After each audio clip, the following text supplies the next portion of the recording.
Lions at lunchtime.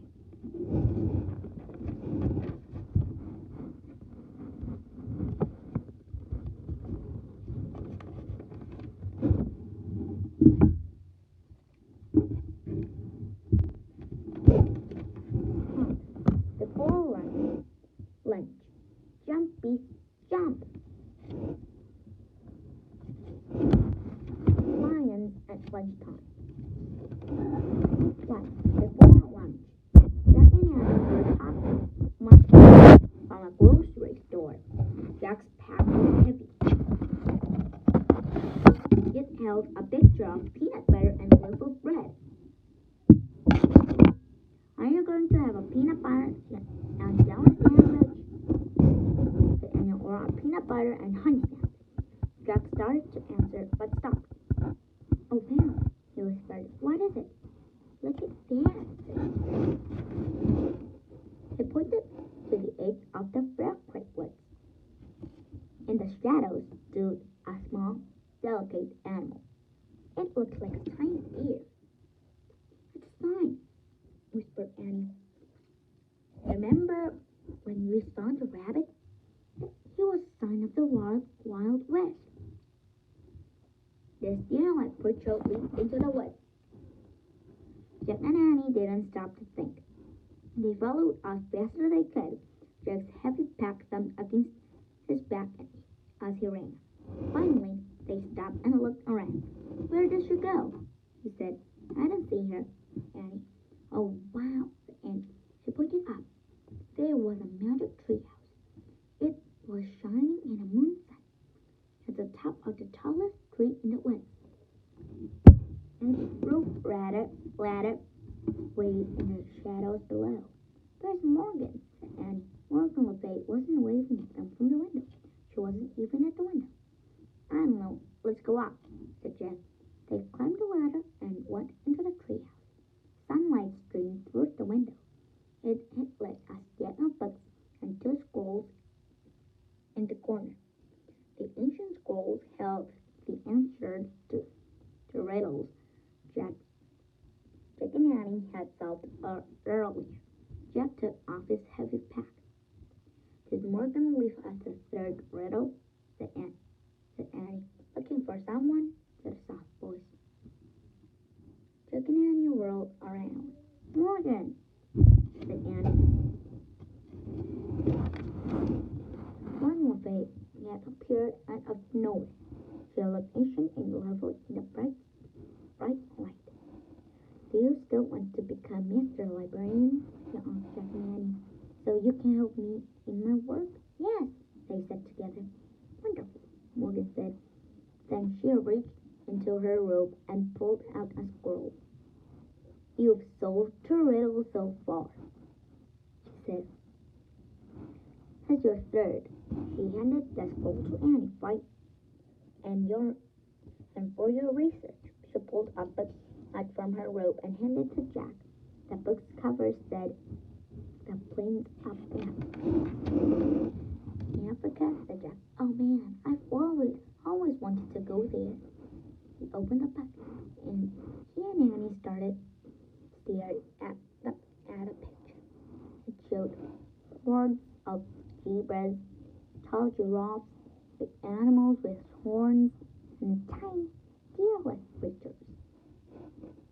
Hey, that's the animal that led us here, said Annie.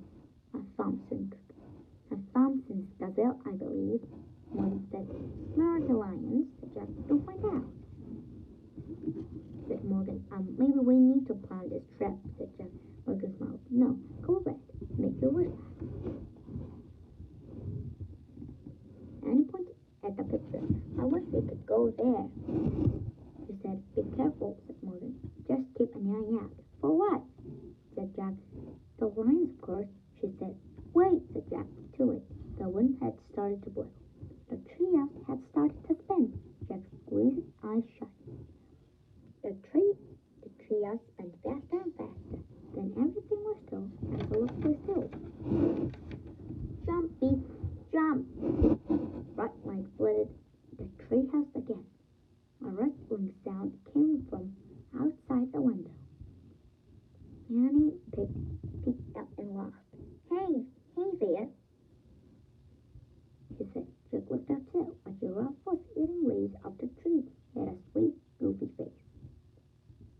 Jack peered at the world beyond the giraffe.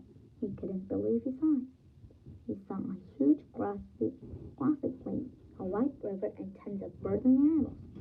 More than he had ever imagined in one place. Giraffes and zebras were on the side of the river, and Jack and Annie were. A Thompson's gazelle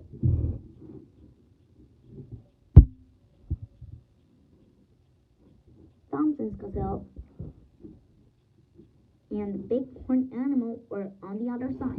Where are the lions? Said Jack. I don't know. And do you think it's always crowded? Let's find out, said Jack.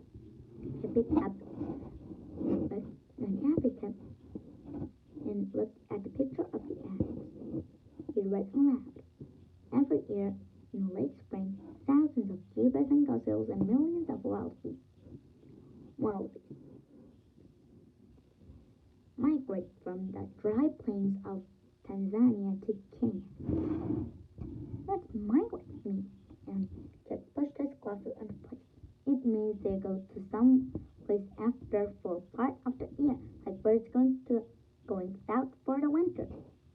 Oh, right, said Annie. Jack turned the pages to read more. Before they are safe in Kenya, the animals must first cross the Mara River. The zebras go first, then the wildebeest. Then the tiny gazelles seem lost. Oh, said Annie in a soft, sad voice. What's wrong? Said Jack. Poor beast. She looked out the window. They seemed afraid. On the far side of the river, the horned animals were standing at the edge of the steep bank of the river. They stared down nervously at the rushing water. Jump, beast, jump! And shouted. Don't be silly, they can't hear you, said Jack.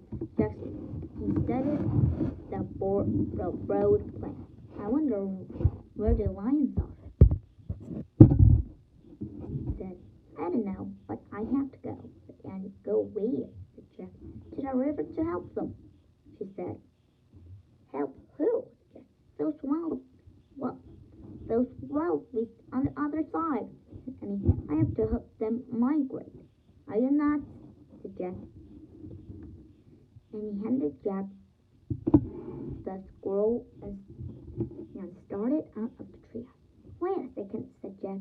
We haven't even read Morgan's riddle yet. Annie sat on the ladder. Read now, she said. Jack unrolled the ancient scroll and read aloud. I'm the color of gold and as sweet as can be, but beware of the danger that's all around me. What am I? Annie started down again. Annie, we'll look for the answer in a minute, said Jack. What are you doing? Jack called, but there was no stopping.